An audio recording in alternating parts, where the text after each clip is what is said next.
Tiniyak ng Kamara na bubuo ng maayos at katanggap-tanggap na bersyon ng Anti-Political Dynasty Bill.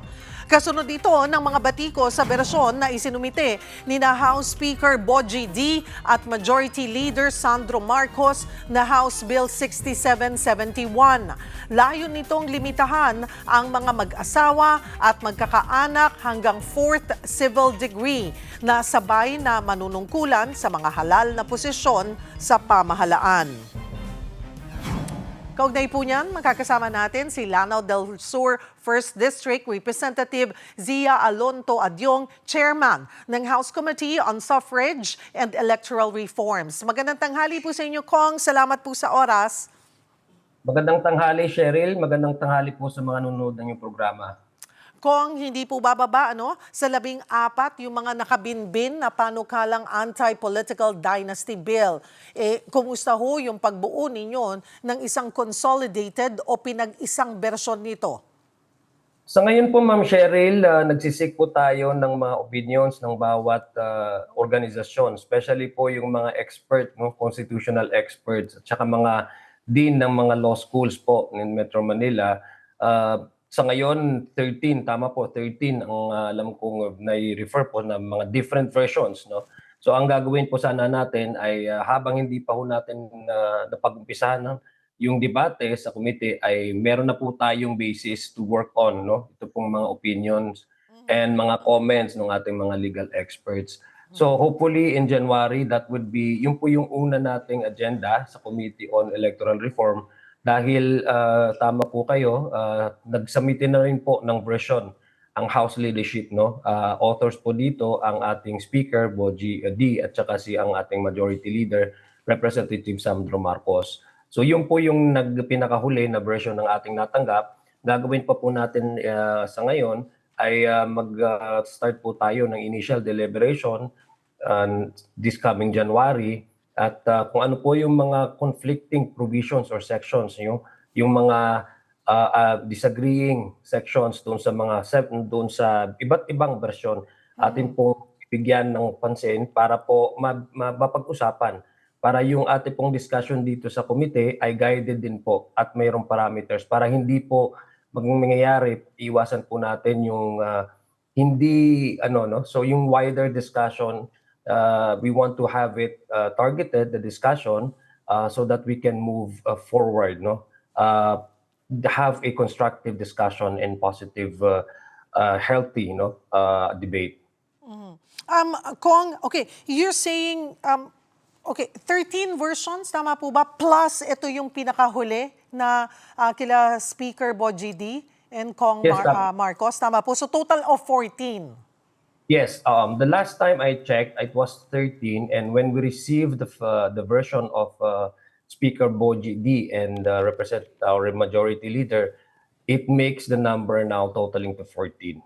You're correct po, Ma'am Cheryl. Okay. Doon po sa sinabi nyo, Kong Adyong, na sabi nyo, so for now ay may mga may consultation na nangyayari, also from the experts. Ano po yung mga non-negotiable principles na dapat manatili po dito sa final bill? Ano po yung kanilang mga opinion na nakalap nyo so far? Well, ang pinaka-primary consideration when we talk about anti-political dynasty is the word itself, yung dynasty. I think various organizations and various legal minds would have a different interpretation. Of course, they also rely on the constitutionality of how we can translate it into an actual law. And so, in order for us to, to approach this issue and bring about what exactly is the common legal definition that we can arrive to when we talk about dynasty, is of course we have to lay on the issue of the civil degree of consanguinity and affinity.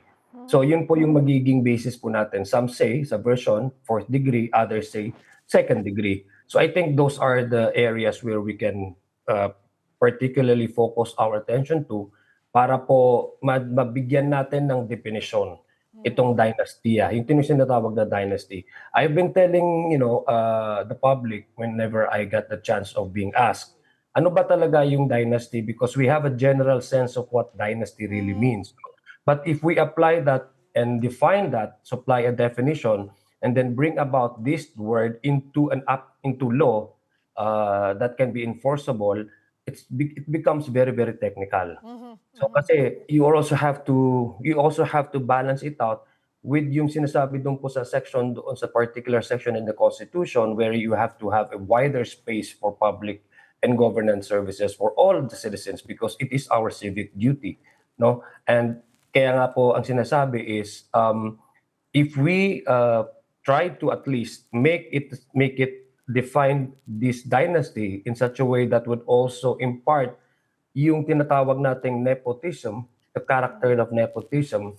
I hope that in the latter days or coming years, once this becomes a law, nobody would even question that in the Supreme Court, because there are others, legal luminaries for that matter, who are saying that if you are supplying a criteria for one to be disqualified, especially in the national positions, you would then in effect amending the Constitution, because the Constitution specifically states, no, there are two rulings already ruled by the Supreme Court when it comes to this matter. Yung sinasabi po nilang the Constitution is very clear, by way of laying down the criteria for one to be able to run for a national office. Can able to read and write, and there's a residency, for the local, there's a residency requirement at the right age, no? I think there are several age category for different positions. No, if you're running for Congress, I guess you're 24 and the Constitution, or 25. But if you're running for a higher office, may requirement po yan na age. So natural born citizen, it's not naturalized born if you're running for national office. So if we add up to another criteria for disqualification, because this is in effect, Cheryl, a disqualification. You do this a certain individual from running simply because one shared the same DNA and family name, and they used to live together with the person holding a particular office in a particular time. So if you add up to another criteria, some legal experts say, but by virtue of these two already rulings of the Supreme Court, that would also tantamount to probably amending the Constitution by adding another criteria. So it's really a legal discussion. That's why I've said and I've told my committee members, we have to be the discussion should be guided. The discussion should be based on you have to have a parameter, so that it would not only focus our attention to the critical issue, which is how do we define the dynasty and apply that in an electoral process, but we also have to give the public clarity. Yes. Kasi kung Opo. yes, Opo. kung tama po, yes. Opo. Yes, go on, yes. Kong, sorry. So ang sinasabi po natin talagang magiging matagal ang diskusyon, magiging madugo ang diskusyon pagdating sa paano nga i-define yung definition po ng dynasty, and up to what degree, second or fourth degree. Doon more tingin nyo po ay magfo-focus, matatagalan sa diskusyon. Pero marami rin po ang nagbabala na posibleng matamaan yung right to suffrage po o karapatan ng mga botante na pumili. Paano nyo po babalansihin yung pagpigil sa dinastiya at ang constitutional na karapatan po ng tao na tumakbo o bumoto? Kayo ho ba ay maliban dun sa ibang experts, meron na rin po kayong kinoconsult na constitutional experts o dating justices upang masiguro na hindi ito ma-question sa Korte Suprema? Tama po. Sana po hindi maging madugo yung discussion. No? Sana maging lively na lang po, kasi lahat po tayo dito stakeholders, and I believe the public is so invested so much on this issue for many, many years and decades. This has been the top priority of the public, to demand accountability and to at least to be more allow others to run for an office. Tama po yung tanong mo. It's quite challenging. I must admit, it's quite challenging to balance it out with the right of an individual to exercise his civic duty, to offer him or herself to run to the public, to be able to run and be able to be of service to the public. Kasi tama po kayo, in the country we are multi-party system, no? Is aside from being a democratic, because democracy in a way, in essence, is to allow a wider a wider choices for the electors to choose from whoever they decide on and trust as the representative or the leaders in their localities. That essentially is what democracy is. If you restrict that in a manner by which even if he's qualified, even if he's good in what he does, and before entering into politics, by simply sharing the same family name with an incumbent official, would that also curtail, violation of a constitutional right of that person to exercise his civic duty. So it's really challenging. That's one way of looking at it. But the others are saying na, hindi, kailangan natin magkaroon ng balance level, leveling the playing field. Ang issue ngayon is because in the country, we are a multi-party system. The ones that are running, normally, sa bawat eleksyon, ang pamilya naman isang pamilya, in our experience, hindi lang belong to a certain in particular political party. So, ibig sabihin, may mga pamilya po sa ating, na tumatakbo na iba-iba ang kanilang partido.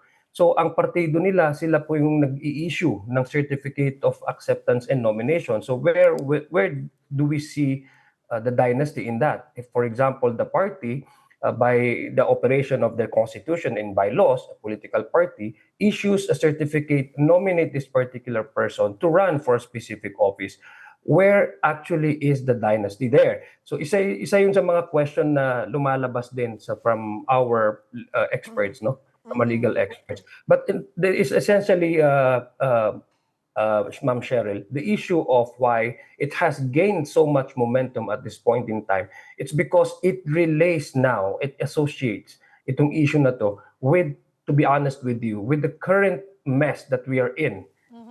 The infrastructure projects, the flood control projects.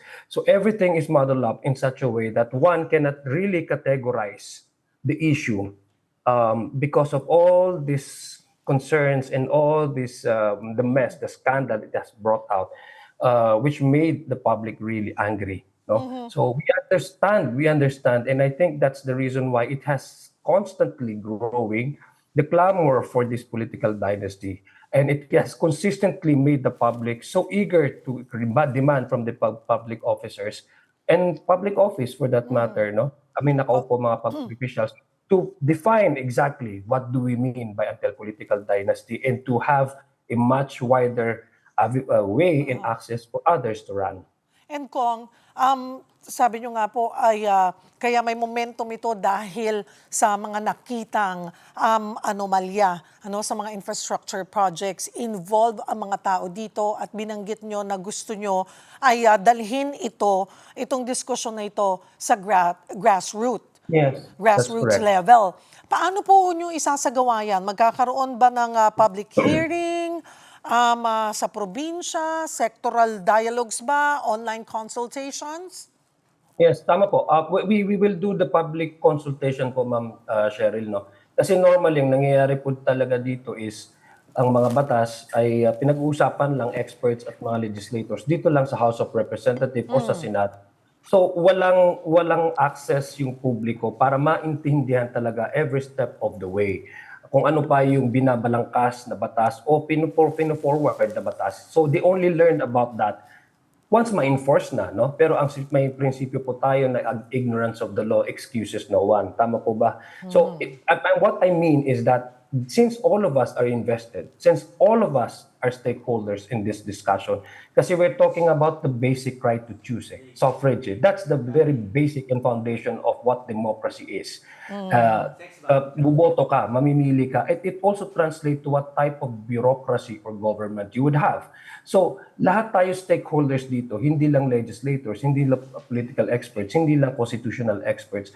We also need to get how the people understands this and how they receive this new political reform that we're introducing. Kasi it would automatically 180 degrees change the political landscape. You do not only disallow certain individuals from running, you are also limiting the choices for the people to choose from kung boboto po sila. So I want to have a sense of ownership of the people over the process para maintindihan po natin at maintindihan din po nila kung ano po itong pinapanukalang batas na ito. Dahil unang-una, karapatan po nilang malaman at karapatan po nila na maging parte ng itong proseso na ito. Dahil right nila na bumoto at mamili kung sino pong pipiliin nila. Kung it's going to be a public consultation. Obviously ay talagang mukhang magiging mahaba ang usapin na ito, pero isa nga ito sa mga priority bills na in-announce po ni Pangulong Bongbong Marcos. Sa tingin niyo po ba talagang maipapasa po ito bago matapos ang this Congress? Yes po, since it's part of the LEDAC, priority po ng ating administrasyon, what I can assure you, Ma'am Cheryl, and the public, your viewers, is that ang gagawin po natin ay gagawing weekly yung ating magiging committee hearing, and then we will schedule for the visit. Hindi naman ho lahat ng lugar sa buong Pilipinas that would take us not only time, but it would be more costly on the part of the committee to spend for every public consultation. So targeted din po ang gagawin natin sa mga areas kung saan tayo mag-hold ng public consultation. Alright. Hingin ko na rin po on another issue, hingin ko na rin po ang inyong reaksyon sa BICAM hearings para sa 2026 budget so far. Ano po ang inyong take doon sa mga nangyayari ngayon? Well, una, it's a positive reform kasi live stream na. Nalalaman na natin, nalalaman na ng publiko kung ano pinag-uusapan doon every step of the way. Pangalawa, approve na po yung pinakamalaking budget na nilaan sa educational sector kasi yun naman po talaga ang sinasabi ng ating constitution. In fact, in the previous years, yung sa HCAB, mataas po talaga yung pinapasa na version ng House of Representatives pagdating po sa paglalaan ng pondo para sa ating edukasyon. So these are positive reforms and a good and a welcoming development. But as to how they move forward, I hope that they can finish by this week. Kasi sa amin po sa House of Representatives, we were supposed to adjourn for the break, December 17, but we have extended the number of days by which we can actually accommodate the result of the BICAM report. So I hope that they can, they can finally meet halfway, especially on the current issue that they're discussing right now. The hottest issue that they're discussing right now is the DPWH. Tama po. Ito po ay talagang, mas alam ko po, it's a challenging discussion. Ito po ay isa sa mga bagay na inaantabayanan ng ating publiko. But I hope that at the end of the day, their objective and the primordial concern of the BICAM is to come out with a budget that can actually run our entire bureaucracy for the next year, for 2026. So I hope that would be the top priority of the BICAM, regardless whether they don't agree a certain provision. I hope they have, they can arrive into a consensus and have the wisdom of really pushing the budget for the operation of our bureaucracy. Sana hindi tayo magka-reenacted na budget. I hope that's the worst that may happen. Na reenacted yung budget natin for 2026, from 2025 to 2026. I hope they can finish it up this week. Kung isingit ko na rin po yung nalalapit na BARM elections, kumusta yung paghahanda ng inyong komite para matiyak nga na magiging malinis, maayos at credible ang halalan sa rehiyon? So sa ngayon, inaantay po natin ang Bangsamoro Parliament dahil yung BTA Parliament redistricting po is struck down by the Supreme Court as unconstitutional. And the law that was previously adopted and approved by the BTA, which is Parliament 58, BTA Bill 58, was also struck down by the Supreme Court. So inaantay lang po namin, ang position po ng House of Representatives, we are waiting for the Parliament, Bangsamoro Parliament, to finish this and enact the redistricting so that we can also set the date, kung kailan po sila magkakaroon ng eleksyon. In fact, napag-usapan na po namin ito with Commission on Elections, yung in terms of the budget to prepare for the election, naka-ready naman po yan. Yung nga lang po, ang sa akin, very cautious po tayo kasi hindi natin po pwedeng mag-file na naman tayo, mag-set na naman ng date, tapos i-compare naman. But definitely, Cheryl, if we cannot, according to the Commission, if we cannot fully satisfactorily comply with the ruling of the Supreme Court na strongly worded yung kanila, highly recommending March 31, beyond March 31, dapat magka-election. I hope closer to that date, magkaka-election tayo. Definitely in 2026, there's going to be a genuine election for the BARM. Para po magka-stable na po ang region na yan. Yeah. Kasi up to now, interim government pa rin po sila at transition period na po sila. And they have finished all the major codes that they are tasked to enact. So sa ngayon po, let the people now decide who will be the representatives in the parliament so that we would have a stable regional bureaucracy in the coming years. Kong Adyong, may mga ulat tungkol sa mga teroristang umatake sa Australia na umano'y nag-training sa Pilipinas. At ang kapapasok lang po na balita mula sa update mula sa Bureau of Immigration, November 2025 sila dumating sa bansa. At sa Davao umano, yung naging destination nila. May nasagap po ba kayong impormasyon tungkol dito? At may nakikita po ba kayong implikasyon nito sa seguridad at integridad ng halalan?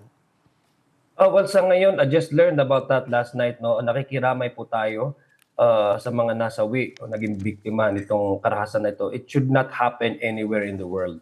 Ang pangalawa, ang aking ninanais, that's why we are actually pushing for a much bigger, much activated na intelligence report.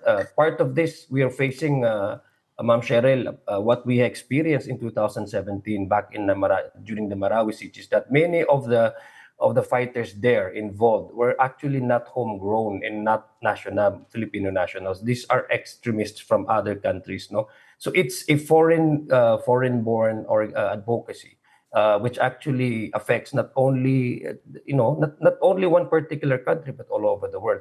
So I guess it's part of strengthening, maybe, if there's a way for our intelligence community to have more in coordinate with the immigration officials and our Bureau of Immigration, so that our country will never be a haven for for extremists or other criminal elements to even use and use the country as a launching pad, for example, or just a respite area where we can do their next attack again. So tama, it's a global issue. Nagkikipag-ugnayan po naman talaga tayo sa DFA kung meron pong naging biktima na Filipino, no. So far wala pa naman po. Apo. Wala pa naman po nasabi. So it's a security matter that concerns all over the world over. Marami pong salamat sa inyong oras, Congressman Zia Alonto Adyong, Chairman ng House Committee on Suffrage and Electoral Reforms. Magandang hapon po.